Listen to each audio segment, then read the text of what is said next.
the rest of the people who you don't want to be deported. You said in an article that you wrote recently, new report shows devastating costs of mass deportation. You wrote this in October. Do you remember this piece? Yes, that is a summary of our report that we published so in in this October. piece, and it's also in your written testimony, you talk about how much the economy will lose if the United States actually enforces our immigration laws and deports folks who are here illegally. And I want to quote you now. You say some industries would be particularly hard hit, including construction, agriculture, and hospitality, which combined would lose more than 2.5 million workers. What's the argument here, that there aren't American workers who are available to do those jobs? No, and as I said previously, there likely are, but the issue is that and you don't want their wages to rise? I think that we want to pass a path to citizenship so we can have a level and fair playing field for every American. Why would you want American citizens and those who are here lawfully to have to compete against illegal immigrants who, by the way, are often paid not minimum wage, who are not given the federally mandated benefits precisely because they're here illegally? Why would you want to drive down the wages of millions of working Americans who can't get those jobs in construction, agriculture, and hospitality because illegal immigrants are getting them? Suppressing wages in the meantime. Why would you want to do that? That was a pretty intense exchange. What immediately stood out to me was that Senator Josh Hawley wasn't talking about abstract policies or economic theories.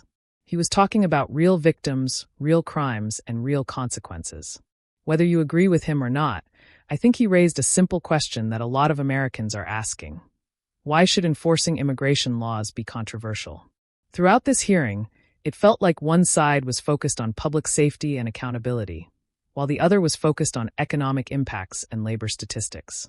We're going to break down some of the biggest moments from this debate and talk about why this exchange has people talking. If you enjoy political reactions, hearing breakdowns, and honest commentary, be sure to like the video, subscribe to the channel, and turn on notifications.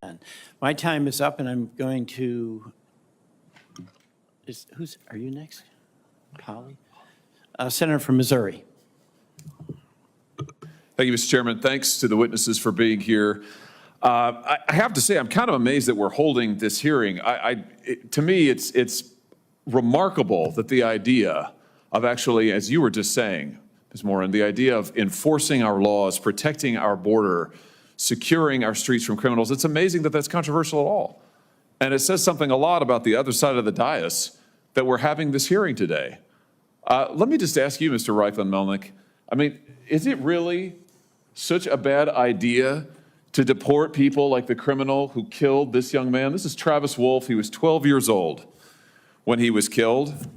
He was mowed down, and I do mean mowed down, in a car by an illegal immigrant, 12 years of age, walking along a sidewalk in my state of Missouri, mowed down by an illegal immigrant who I think also had a prior criminal record. Is it such a bad idea to deport the person who killed him? Any person who commits a heinous crime should suffer the consequences under the law. Good. What about Officer David Lee?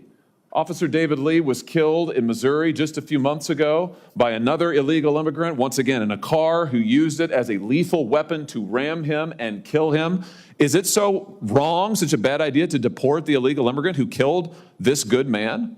Again, any person who commits an awful act should face the full force of the law. And We've had multiple stabbings in the state of Missouri at laundromats in O'Fallon, Missouri, where innocent civilians were going to do their laundry of an evening and were attacked with knives, slashed, bled, stomped upon. Should the illegals who did that, should they not be deported? No, as I said, if you commit an offense, you should face consequences. But the overwhelming majority of the 13 million people here today We've had officers assaulted in Kansas City on the other side of the state who have been assaulted by illegal immigrants. One officer required over 100 stitches to the head, a police officer, earlier this year. Should the illegal immigrant who did that not be deported? Again, they should face the consequences of the law, but they are a very small minority of the population that President Trump is promising to deport. Well, let's talk about the rest of the people who you don't want to be deported. You said in an article that you wrote recently, new report shows devastating costs of mass deportation. You wrote this in October. Do you remember this piece? Yes, that is a summary of our report that we published so in in this October. piece, and it's also in your written testimony, you talk about how much the economy will lose if the United States actually enforces our immigration laws and deports folks who are here illegally. And I want to quote you now. You say some industries would be particularly hard hit, including construction, agriculture, and hospitality, which combined would lose more than 2.5 million workers. What's the argument here, that there aren't American workers who are available to do those jobs? No, and as I said previously, there likely are, but the issue is that And you don't want their wages to rise?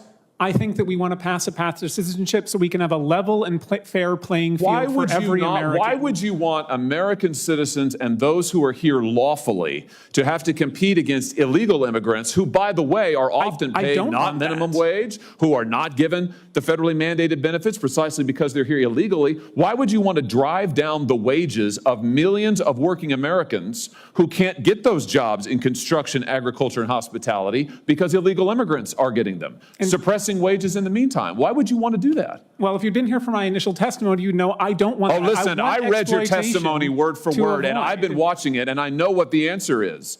You don't actually care about working people because you're absolutely hell-bent on this ideological agenda of opening our border.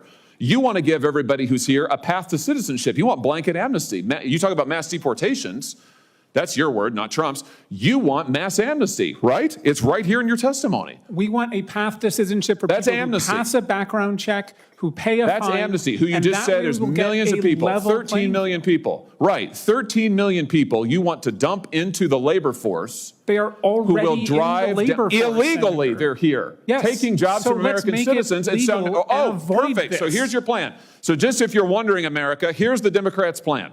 Take the 13 million plus illegals who are here, taking jobs from Americans, taking wages down, taking health care benefits, and bring them here legally so that they can continue to drive down wages, flood the labor force, and suppress Senator all of Hawley, the they can't flood the labor force if they're already part of the labor force, which is they are flooding the labor today. force now. That's what's happening now. Why do you think wages have majority have been here for over 15 years. Many millions have been here since since the Reagan administration. And what has happened to working class wages in that time, Mr. Reichlin-Melnick? Working class wages are currently going up. Yes. Oh, really? They've gone up over the last year. 15 years? Over the last 15 years, I will have to consult the economists on that matter. Yeah, they're down, way down. What world do you live in? Listen, here's the deal. The American people just voted. The American people just voted. Well, you know what? It's my time, not yours. So you're here to answer my questions, not to offer a soliloquy. And let me just end with this. The American people just got a good look at your economic program, and they voted against it. We've had an open border for the last 4 years. We have had de facto amnesty, as you yourself just said, for the last 15 plus years. It has been a disaster. People have died because of it. Wages are lower because of it. Our streets are in chaos because of it. And now you and the Democrat Party just say more of the same, more of the same. Let's double down. I would just say to you, I think that's insanity. I think it's total insanity, and the American people do too. Senator Hawley, we have a choice. We can either hurt the economy or help the economy. And if we want to deport 13 million It hurts the economy to give American workers jobs? Senator from Texas.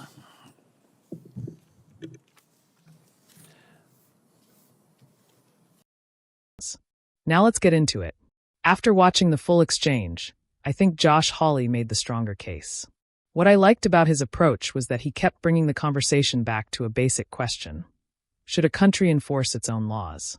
Every time Hawley mentioned victims of violent crimes committed by people who were in the country illegally, he forced the discussion away from theory and back to reality. For many Americans, that is where this debate starts. Now, to be fair, the economic arguments matter. Labor shortages and economic impacts are legitimate concerns. But Hawley challenged the idea that America should tolerate illegal immigration because certain industries depend on that labor. His point was simple. If millions of people are competing for jobs while living in the country illegally, what does that mean for wages and opportunities for American workers? That is a question a lot of people feel has never been properly answered. Another major moment was the debate over amnesty and citizenship. Hawley argued that giving legal status to millions of people who entered illegally sends the wrong message and undermines the legal immigration process. Whether you agree with that or not, it is a position that resonates with many people who believe immigration laws should actually be enforced. I also think Hawley touched on something bigger than immigration. He was talking about trust. Trust that laws matter. Trust that borders matter. Trust that government will do what it says it will do.